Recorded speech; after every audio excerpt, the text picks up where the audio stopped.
시민의 목소리를 전하는 함께 만드는 언론 딴지 ESA입니다. 클릭해주셔서 감사합니다. 구독과 좋아요 부탁드립니다. 이재명의 사생활에 문제가 있다며 악의적으로 조롱하는 사람들이 있는데 그에 대해서 키워드로 살펴보자면 김부선, 형수 쌍욕, 형님 강제 진단 정도가 있겠다. 이참에 이 이슈들에 대해서 차분하게 돌아보고 정리할 필요가 있다는 판단이 들어서 몇 자 적어보려고 한다.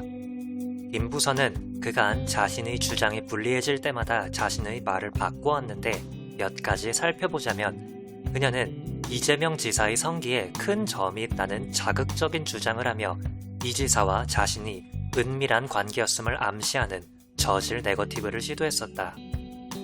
이것은 심히 인격 살인적 네거티브였는데 이재명 지사는 담담히 평소 이 지사 스타일대로 정면 돌파를 감행하여 곧바로 아주대학병원에 가서 피부과, 성형외과 의사에게 검사를 받았고 그 결과 의사들에게 점이 존재하지 않으며 수술로 제거한 흔적도 없다는 결과를 받았다.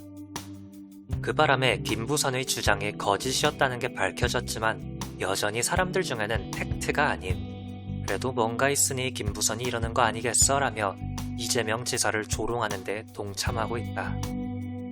이거 말고도 김부선은 이재명 지사와 바닷가에서 함께 찍은 사진이 있다는 주장을 하며 선거 때 이 지사의 지지율을 추락시키려고 시도했지만 무책임하게도 나중에는 말을 바꿔서 카메라가 외국에 있다는 둥, 딸이 없앴다는 둥 헛소리를 시전했다. 그 후 사람들이 증거를 내놓으라고 압박하자 김부선은 어느 날 자신의 페이스북 프로필 사진에 얼핏 이재명 지사처럼 보이는 카메라로 얼굴이 가려진 중년 남자의 사진을 올리며 대중들에게 이게 자신과 이 지사가 불륜한 증거라는 식의 엄프를 시도했다. 솔직히 나도 처음에 그 사진을 봤을 때 진짜 이 지사님 사진인가 할 정도로 깜짝 놀랐지만 결국 그 사진 속 중년 남성은 이재명 지사가 아니라 지방신문의 현직 기자임이 밝혀졌다. 하지만 김부선은 뻔뻔하게도 이 지사에게 어떠한 사과도 하지 않았으며 여전히 이재명 지사를 정치적으로 제거하기 위해 활동하고 있다. 개인적으로 나는 김부선이 죽기 직전까지 이 저열한 주장을 계속할 것이라고 본다. 여전히 팩트보다는 이런 자극적 주장을 즐기며 소비하는 대중이 있고 그것을 정치적으로 이용하려는 정치꾼들이 존재하기 때문이다.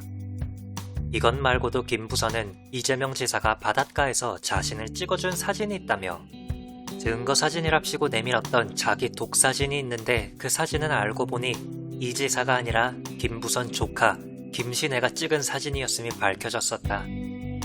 김부선이 내민 사진과 똑같은 장소, 똑같은 시간대에 찍힌 또 다른 사진이 2008년 3월 오마이뉴스 기사에도 올라왔었는데 그 사진의 저작권자의 이름은 이재명이 아니라 김부선의 조카 김신혜였기 때문이다.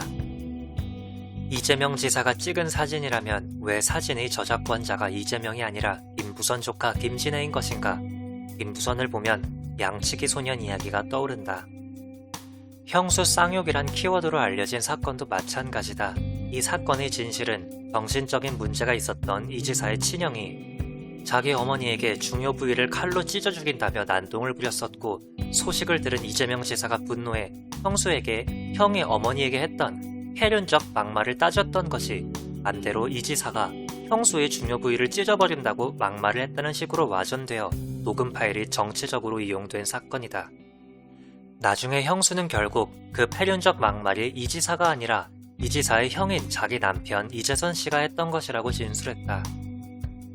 친형 강제 입원이라는 키워드로 알려진 사건은 위에서 언급한 어머니를 폭행하고 어머니에게 폐륜적 막말을 하며 자살 시도와 조울증을 앓던 형님 이재선 씨를 이재명 지사가 강제 진단을 시도하려다가 말았던 사건인데 이게 정치적으로 이용되어 강제 입원이라는 키워드로 둔갑해서 이재명 지사를 제거하기 위한 도구로 정치권에서 이용된 사건이다.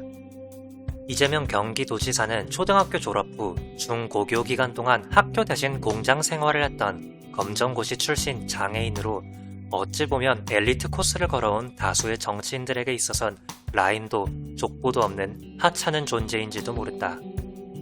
끊임없이 간첩이니 볼륜이니 조폭이니 폭행이니 형수에게 막말을 한 인격 파탄자니 하는 말도 안 되는 네거티브가 끊이질 않는 것은 그 때문일까?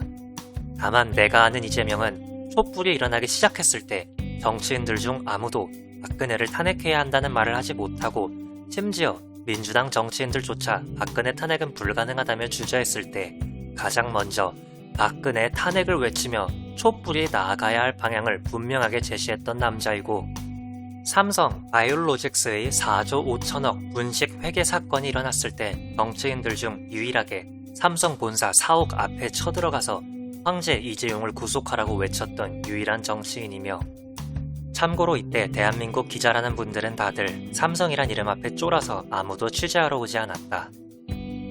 국립현충원에서 김대중, 김영삼 전 대통령이 묘역만을 참배하며 이승만, 박정희 전 대통령의 묘역은 방문하지 않은 이유에 대해서 우리가 전두환 전 대통령이 이곳에 묻혀있다고 한들 광주 학살을 자행한 그를 추모할 수 없는 것처럼 친일 매국 세력의 아버지 이승만과 인권을 침해한 독재자 박정희에게 고개를 숙일 수는 없다고 말한 쿨한 사나이였다.